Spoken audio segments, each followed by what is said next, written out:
నమస్తే శ్రీనివాసమూర్తి గారు. నమస్తే అమ్మా. మకర రాశి వారికి మనం చూసుకున్నా, మకర లగ్నం వారికి మనం చూసుకున్నా, ప్రతి ఒక్కరికి కొన్ని దోషాలు ఉంటూ ఉంటాయి, కొన్ని ఇబ్బందులు కలుగుతూ ఉంటుంటాయి. జాతకరీత్యా తెలుసుకొని కొంతమంది వాటిని ఓవర్కమ్ చేస్తుంటుంటారు. పితృదోషాల విషయానికి వస్తే చాలా మంది వాటిని ఐడెంటిఫై చేయరు. దేని వల్ల వస్తూ ఉంటుంటాయి, అసలు పితృదోషాలు ఉండడం వల్ల వచ్చే లాభాలేంటి, నష్టాలేంటి, ఏ విధంగా నష్టపోయే అవకాశం ఉంటుందని చాలా మందికి అర్థం కాదు. మాకు పితృదోషం ఉంది, దాని వల్లనే బిజినెస్ లో లాస్ చూసాము, ఫినాన్షియల్ గా దెబ్బతిన్నాం అన్న సంకేతాన్ని ఏ విధంగా ఐడెంటిఫై చేయొచ్చు అంటారు? శ్రీ మహాగణాధిపతయ నమః. జన్మ జాతక రీత్యా అంటే పుట్టిన తేదీ సమయాన్ని బట్టి మనం జాతక చక్రం వేసినప్పుడు వాళ్ళు మకర లగ్న జాతకుల లేదా మకర రాశి జాతకుల ఇలా మనం చూస్తూ ఉంటాం. ఇక్కడ మకర లగ్నం వేరు, రాశి వేరు, రెండు వేరు వేరు. అయితే ఏదేమైనప్పటికీ కూడా మకర లగ్నం వాళ్ళు లేదా మకర రాశి వాళ్ళు వాళ్ళకున్నటువంటి గ్రహ గతులను బట్టి కొన్ని రకాల కాంబినేషన్స్, కొన్ని గ్రహాలు కొన్ని చోట్లుంటే వీళ్ళకి పితృదోషం ఉంది అనేటువంటిది జాతక గ్రంథాన్ని చూసి మనం పరిశీలించి చెప్పడం జరుగుతుంది. చెప్పినా కూడా కొంతమంది జాతకం చూసుకోవటం రాదు.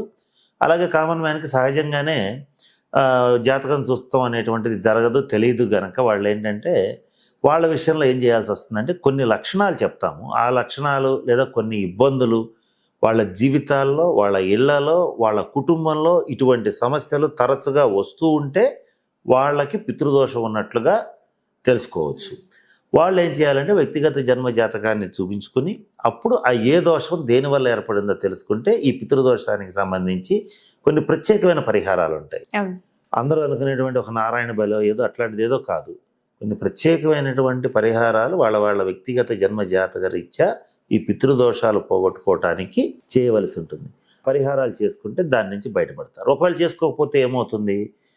ఏమీ కాదు. ఇక్కడ 3 తరాలు ఇబ్బందులు పడ్డారనుకో, ఇంకొక 3 తరాలు ఇబ్బంది పడుతూ ఉంటారు. అంటే పితృదోషం అయిపోతూ ఉంటుంది. కనీసం 7 తరాల పాటు అది బాధ పెడుతూ ఉంటుంది. 7 తరాల పాటు బాధ పెట్టడం అనేటువంటిది చిన్న విషయం కాదు. ఇప్పుడు 7 ఏళ్ళు కాదు, 7 నెలలు కాదు, 7 సంవత్సరాలు కాదు, 7 తరాల పాటు ఇది బాధ పెడుతూ ఉంటుంది. అంతేకాకుండా ఈ పితృదోషం అనేటువంటిది జన్మజాతకంలో గనక ఉంటే ఆ వ్యక్తి జన్మజాతకంలో ఉన్నటువంటి బలమైన రాజయోగాలను కూడా అనుభవింపనియ్యదు. అంటే ఆ వ్యక్తి జన్మజాతకంలో ఒక జ్యోతిష్కుడు చూశాడు అనుకోండి, నీకు గజకేసరి యోగం ఉంది, నీకు లగ్నంలో చక్కటి శుభగ్రహాలు ఉన్నాయి, లగ్నంలో నీకు శుక్రుడు ఉన్నాడు, నీకు ద్వితీయంలో గురుడు ఉన్నాడు, వాక్క్షేత్రంలో నీ లగ్నాన్ని గురుడు చూస్తున్నాడు, నీకు శశమహాపురుష యోగం ఉంది, అలాగే నీకు పంచానన యోగం ఉంది, నీకు బుధాదిత్య యోగం ఉంది, నీకు అనఫా సనఫా దురధరా యోగాలు ఉన్నాయి, ఏవేవో చెప్తుంటారు. ఆ యోగాలు చెప్తుంటారు, దీనివల్ల ఇది బెనిఫిట్ ఉంటుంది, నీకు తిరుగులేదు, ఇక్కడి నుంచి నువ్వు ఎమ్మెల్యేవి, ఎంపీవి, ఇంకా మాడితే నువ్వు పెద్ద బిజినెస్ మ్యాన్వి, నువ్వు ఏది పట్టుకున్నా బంగారం అని చెప్తుంటారు. తీరా చూస్తే వాళ్ళ పరిస్థితి వీళ్ళు చెప్పిన దానికి పూర్తి స్థాయి భిన్నంగా ఉంటుంది. వీళ్ళు ప్రతి నిత్యం ప్రతిరోజు జీవితంలో గెలవడానికి, ఆర్థికంగా అభివృద్ధి చెందటానికి, అప్పుల నుంచి బయటపడటానికి పోరాటం చేస్తూనే ఉంటారు. కానీ దాంట్లోంచి వీళ్ళు బయటపడరు. కారణం ఏంటో వీళ్ళకి అర్థం కాదు, ఆ చెప్పిన జ్యోతిష్కుడికి అర్థం కాదు. అదే కారణం పితృదోషం. ఇది కనపడకుండా మనిషిని తరతరాలు బాధ పెడుతుంది. ఇక ఈ పితృదోషం ఉంది అని చెప్పాలంటే జ్యోతిష్ శాస్త్ర రీత్యా ఏ గ్రహాలు ఎక్కడ ఉంటాయో అనేటువంటిది చెప్తానన్నాను ఇందాక. మకర లగ్నం వాళ్ళకి కానీ మకర రాశి వాళ్ళకి కానీ శని మేషంలో ఉంటే పితృదోషం ఉన్నట్లు లెక్క. మకర లగ్నం వాళ్ళకి కానీ మకర రాశి వాళ్ళకి కానీ శని రాహుతో కలిసిన, శని కేతువుతో కలిసిన పితృదోషం ఉన్నట్లు లెక్క. మకరంలో రాహువు, కర్కాటకంలో కేతువు ఉన్నా పితృదోషం ఉన్నట్లే. లేదా మకరంలో కేతువు, సప్తమంలో రాహువు ఉన్నా పితృదోషం ఉన్నట్టే. వీళ్ళకి అంటే ఈ మకర రాశి జాతకులకి మరి ముఖ్యంగా ఈ పితృదోషం అనేటువంటిది ఏ రకమైనటువంటి గ్రహగతుల్ని బట్టి వచ్చిందో తెలుసుకుంటే దాని రిజల్ట్ ఎలా ఉంటుందో కూడా జాతక పరిశీలన చేసినప్పుడు చెప్పచ్చు. ఇక మరి ఇదంతా చూడాలంటే జ్యోతిష్కులు కొంచెం దాని మీద గ్రిప్ ఉన్న వాళ్ళు చూడగలుగుతారు. సాధారణంగా ఉండేటువంటి వాళ్ళు చూడలేకపోవచ్చు. చూడరు అని నేను చెప్పను, కానీ చూడలేకపోవచ్చు. కామన్ మ్యాన్కి ఈ జ్యోతిష్ శాస్త్రం మీద అవగాహన ఉండే ఛాన్స్ లేదు. అలాగే అందరూ జాతకం చెప్పించుకునే పరిస్థితి కూడా ఉండకపోవచ్చు. వీళ్ళు ఎలా తెలుసుకోవాలి అని అంటే కొన్ని లక్షణాలు, కొన్ని సంకేతాలు చెప్తాను. ప్రకృతి లేదా విశ్వశక్తి లేదా మన జాతకం లేదా మన కర్మ లేదా మన విధి ఏదైనా అనుకోవచ్చు. ఇది మనకి ముందుగా కొన్ని సంకేతాలు, సూచనలు చేస్తుంటాం. ఆ చేసినప్పుడు మనం మేల్కోవాలి. మేలుకొని దానికి సంబంధించినటువంటి పరిహారాలు చేసుకోవాలి, దానికి సంబంధించిన మార్గంలో ప్రయాణం చేయాలి. అప్పుడు వాటి నుంచి బయటపడతాం, చక్కగా జీవితంలో అత్యున్నతమైనటువంటి స్థితికి వెళ్ళగలుగుతాం. చేసుకోకపోతే అదే పితృదోషం మన తాతగారు తండ్రి గారికి ఇచ్చారు, తండ్రి గారు మనకి ఇచ్చారు, మన పిల్లలకి ఇస్తాం, ఆ పిల్లలకి ఇస్తారు. ఇట్లా తరతరాలు ఈ ఎనర్జీని పాస్ చేసిన వాళ్ళం అవుతుంటుంది. బాగుపడేది కాకుండా గ్రాడ్యువల్గా దిగజారిపోతూ ఉంటారు. వీళ్ళు చివరికి ఏ స్టేజ్కి వెళ్తారంటే మనం ఆ బాధలు ఊహించలేము. ఆర్థికంగా అయితే టోటల్గా జీరో అయిపోతారు, మైనస్ అయిపోతారు, ఐపీ పెట్టేస్తారు, అంత స్థితికి వెళ్ళిపోతారు. అలాగే వీళ్ళలో కొంతమంది ఏమవుతుందంటే కొంతమంది విషయంలో చిన్నవాళ్ళు ఆ ఇంట్లో చనిపోతారు. అంటే తండ్రి బ్రతికుండంగా కొడుకు చనిపోతాడు, అన్న బ్రతికుండంగా తమ్ముడు చనిపోతాడు. అప్పుడేమవుతుంది, చిన్నవాళ్ళకి పెద్దవాళ్ళు దహన సంస్కారాలు కర్మకాండాలు చేయవలసిన దుస్థితి ఏర్పడుతుంది. ఇది దుర్యోగం, ఇది పితృదోషం వల్ల ఏర్పడుతుంది. ఏమవుతుందంటే వీళ్ళు జీర్ణ గృహాల్లో నివసిస్తుంటారు. అంటే 50 సంవత్సరాల వయసు దాటినటువంటి ఇళ్లలో నివసిస్తారు. ఇల్లు కట్టిన తర్వాత 50 ఏళ్ళు దాటితే జీర్ణగృహమే, అంటే పాడుబడ్డ ఇల్లే. అది 60 కావచ్చు, 70 కావచ్చు, 100 కావచ్చు, ఎంత అనేది అనవసరం. 50 ఏళ్ళు దాటితే ఇక అది పాతింటి కిందే లెక్క. దాంట్లో వీళ్ళు నివసిస్తూ ఉంటారు. వీళ్ళలో కొంతమందికి ఆల్రెడీ దుర్భరమైన స్థితికి వస్తారుగా, తరతరాలుగా వచ్చేటువంటి స్టేజ్లో అవి వాళ్ళ సొంత ఇళ్ళు కూడా అయ్యి ఉండవు, అద్దెళ్లలో నివసిస్తుంటారు. అటువంటి పాడుబడ్డ ఇళ్లలో నివసిస్తుంటారు. వీళ్ళ ఇళ్లలో ఒక్కొక్కసారి ఏం జరుగుతుందంటే ఫైర్ యాక్సిడెంట్స్ అవుతాయి, అంటే అగ్ని ప్రమాదాలై మొత్తం బూడిదైపోతుంది. అలాగే కొంతమందికి ఏంటి, దేవతార్చన చేసేటప్పుడు దీపారాధన అంటుకుని ఆ ఏరియా మొత్తం తగలబడిపోతుంది. అంటే దైవశక్తి మీద దీని ప్రభావం కూడా ఉండే అవకాశం ఉంటుంది. ఇక్కడ కొంతమందికి ఏమవుతుందంటే ప్రహరీ గోడలు కూలిపోతాయి, కొంతమందికి ఇంటి గోడలు కూలిపోతాయి, ఇల్లు శిథిలమైపోతుంది. వీళ్ళు ఉండే ఇల్లు గ్రాడ్యువల్గా శిథిలమైపోతూ ఉంటుంది. ఫస్ట్ కొత్త ఇల్లే కట్టుకున్నారు అనుకుందాం, కానీ 10 ఏళ్ళకి 20 ఏళ్ళకి 30 ఏళ్ళకి ఇల్లు పాత పడుతుంది. పాత పడితే ఏం చేస్తాం, మనం రిపేర్లు చేస్తాం, రంగులు వేస్తాం, లేదా ఏదైనా మళ్ళీ కరెక్ట్ చేసుకుంటాం, లేదా ఏదో చేస్తూ ఉంటాం. ప్రతి శుభకార్యానికి ఇంటికి సున్నాలు వేస్తారు. దేనికి వేస్తారు? ఆ ఇల్లు కరెక్ట్గా ఉండటం కోసం, పాజిటివ్ ఎనర్జీ కోసం. అసలు వీళ్ళింటో శుభకార్యాలే జరగవు, పెళ్ళిళ్ళు జరగవు, ఫంక్షన్లు జరగవు. జరిపిద్దామన్నా కూడా అక్కడ జరిపించే పరిస్థితులు ఉండవు, జరిపించలేరు. ఏ కారణం చేతైనా సరే వీళ్ళలో ఇది జరగవు. అట్లాగే వీళ్ళకి సంబంధించి విపరీతంగా లేట్ మ్యారేజెస్ అవుతాయి.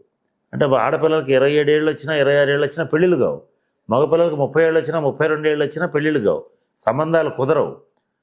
ఒకవేళ పొరపాటున కుదిరినా లాస్ట్ మినిట్లో తప్పిపోతుంది. ఇది ఇంకా ఎక్కువగా కనపడుతుంది వీళ్ళకి. అలాగే వీళ్ళకి వచ్చేటప్పటికి నిశ్చితార్థం కూడా అవుతుంది కొంతమందికి, కానీ వివాహం జరగదు.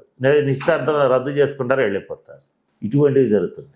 సరే, ఆలస్యంగా వివాహం అయినా కూడా కొంతమందికి సంతానం కలగదు. కొంతమందికి ఏమవుతుందంటే అబార్షన్స్ అవుతుంటాయి, మిస్క్యారేజెస్, సంతానం కలిగి చనిపోతుంటారు. ఇటువంటివన్నీ జరిగితే ఆ ఇంట్లో పితృదోషం ఉన్నట్లుగా తెలుసుకొని తగిన శాంతి పరిహార క్రియల్ని జరిపించుకోవాలి. అప్పుడు వ్యక్తిగత జన్మ జాతకాన్ని చూస్తే మనకు అర్థమవుతుంది, ఓకే, ఈ శనిగ్రహం వల్ల లేదా శనికేతువుల వల్ల, శని రాహుల వల్ల ఈ రకమైనటువంటి పితృదోషం ఉన్నది అని చెప్పి మనం చెప్తాం. దానికి సంబంధించినటువంటి పరిహారాలు చేయించుకోవచ్చు. ముఖ్యంగా వీళ్ళలో మకర రాశి వాళ్ళకి లేదా మకర లగ్నం వాళ్ళకి తండ్రి తరఫు బంధువులే శత్రువులుగా మారుతారు. వీళ్ళ మధ్య సరైనటువంటి రిలేషన్ ఉండదు. తండ్రి తరఫు బంధువులు వెలేస్తారు వీళ్ళని ఒక రకంగా. మందులకి నయంగానే దీర్ఘమైనటువంటి అనారోగ్యాలు వీళ్ళని బాధ పెడుతూ ఉంటాయి. చిట్ట చివరిగా ముఖ్యంగా వీళ్ళు పడేటువంటి అతిపెద్ద బాధ ఏంటంటే ప్రొఫెషనల్గా సెటిల్ కారు. వృత్తిపరంగా, ఉద్యోగపరంగా, వ్యాపార పరంగా వీళ్ళు అసలు స్టెబుల్ గారు. ఆర్థికంగా సంపాదించేదే ఉండదు. చేయడానికి ఏదో వ్యాపారం చేస్తున్నావు అని చెప్తారు. ఎన్నేళ్ళుగా చేస్తున్నావు? 10 ఏళ్ళుగా చేస్తున్నావు. ఎంత మిగిల్చావు? ఏమి లేదు. 5 లక్షలు 10 లక్షలు అప్పు ఉందండి అని చెప్తుంటారు. మరి వ్యాపారం చేయడం దేనికి 10 ఏళ్ళ నుంచి దానికి? అంటే వీళ్ళ పరిస్థితులు అలాగా దిగజారిపోతూ ఉంటాయి. అది వీళ్ళ కృషి లోపం కాదు. వీళ్ళ కృషితో నష్ట దుర్భిక్షం అంటారు కదా. వీళ్ళు కృషి చేయకుండా, పని చేయకుండా అంటే కరెక్టే, కానీ వీళ్ళు చచ్చేట్టు కష్టపడతారు. పడ్డా కానీ దానికి ఫలితం అనేటువంటిది మిగలదు. ఇటువంటి ఇబ్బందికరమైనటువంటి పరిస్థితులు, పరిణామాలు వస్తాయి. తరచుగా యాక్సిడెంట్స్ అవుతుంటాయి. ఇవన్నీ కూడా అంటే యాక్సిడెంట్స్లో కుటుంబ సభ్యులు మరణిస్తుంటారు. ఇటువంటివన్నీ కూడా పితృదోషానికి సంబంధించినటువంటి లక్షణాలు. ఇవి గమనించినప్పుడు మాత్రం యాజ్ ఎర్లీ యాజ్ పాసిబుల్ ఎవరు గమనిస్తే వాళ్ళు ఆ తరంతోనే ఆ పితృదోషం పోగొట్టుకోవడానికి పరిహారాలు చేయాలి. పితృదోషం ఏర్పడకుండా మిగతా తరాల వాళ్ళకి కొన్ని చెప్పాలి. ఏంటంటే తల్లిదండ్రులు బ్రతికుండగా వాళ్ళకి కాలు చేయి ఆడినంత కాలం వాళ్ళని మనం ఏం చూడక్కర్లేదు. కానీ కాలు చేయి ఆడినప్పుడు మనం ఖచ్చితంగా వాళ్ళకి ఆహారం అందించాలి, వైద్య సదుపాయం అందించాలి, దగ్గరుండి చూసుకోవాలి. సరే దగ్గరుండి చూసుకోలేకపోతే దూరంగా పెట్టైనా సరే వాళ్ళని చూసుకోవాలి, వాళ్ళని గమనించుకోవాలి. గమనించుకోకుండా ఉంటే ఏమవుతుంది, వాళ్ళు కొంచెం క్షోభతో నా కొడుకు ఇంత ఆస్తి ఇచ్చాను నేను, వీడు నన్ను చూడలేదు, నన్ను దూరంగా పెట్టాడు అని వ్యధ చెందుతూ క్షోభపడుతూ మరణిస్తాడు. తల్లి కానీ తండ్రి కానీ మరణిస్తారు. అప్పుడు వాళ్ళు పితృలోకం చేరిన తర్వాత వాళ్ళకి ఈ పితృదోషం, వాళ్ళ యొక్క ఆగ్రహం వల్ల పితృదోషం ఏర్పడుతుంది. దేవతలకి పితృదేవతలకి తేడా ఇది. దేవతలకి అనుగ్రహం మాత్రమే ఉంటుంది, ఆగ్రహం ఉండదు. అమ్మవారు కావచ్చు, అయ్యవారు కావచ్చు, ఎవరైనా కావచ్చు, దేవతలకి ఆగ్రహం ఉండదు. ఊరికే చెప్తారు కానీ ఆగ్రహం ఉండదు, అనుగ్రహం మాత్రమే ఉంటుంది. కానీ పితృదేవతలకి మాత్రం ఆగ్రహం ఉంటుంది, అనుగ్రహం ఉంటుంది. నిగ్రహానుగ్రహ సమర్థులు వాళ్ళు. వాళ్ళు అనుగ్రహిస్తే తరతరాలు చాలా గొప్ప స్థితికి వెళ్ళిపోతారు, ఉచ్చ స్థితికి వెళ్ళిపోతారు. ఆ తరాల్లో అసలు ఐశ్వర్యం వస్తున్న మనం కొంతమందిని చూస్తుంటాం. వాళ్ళు పాపాలు చేస్తూనే ఉంటారు. రాజకీయ నాయకులు తీసుకోండి మీరు, వాళ్ళు ఎన్ని పాపాలు చేస్తారో వాళ్ళకే తెలియదు. కానీ వాళ్ళ తరతరాల పాటు ఐశ్వర్యం అనేటువంటిది ఉంటూనే ఉంటుంది. ఇప్పుడు మనం చూస్తున్నటువంటి వాళ్ళలో ఎంతోమందికి ఎన్ని తరాల పాటు తిన్నా తరగనటువంటి ఆస్తులు ఉన్నాయి కదా, వాళ్ళకన్నీ బాగా కలిసి వస్తుంటాయి కదా. అంటే ఏంటంటే వాళ్ళు పైన పెద్దవాళ్ళు అంత కష్టపడి పెద్దవాళ్ళని చూసి పితృదేవతల యొక్క అనుగ్రహాన్ని సంపాదించుకున్నారు. వీళ్ళలో ఎవరైనా మళ్ళీ తప్పుడు పనులు చేసి వాళ్ళ ఆగ్రహానికి గురైతే వీళ్ళెక్కడి నుంచి మొదలు వీళ్ళకి పతనం.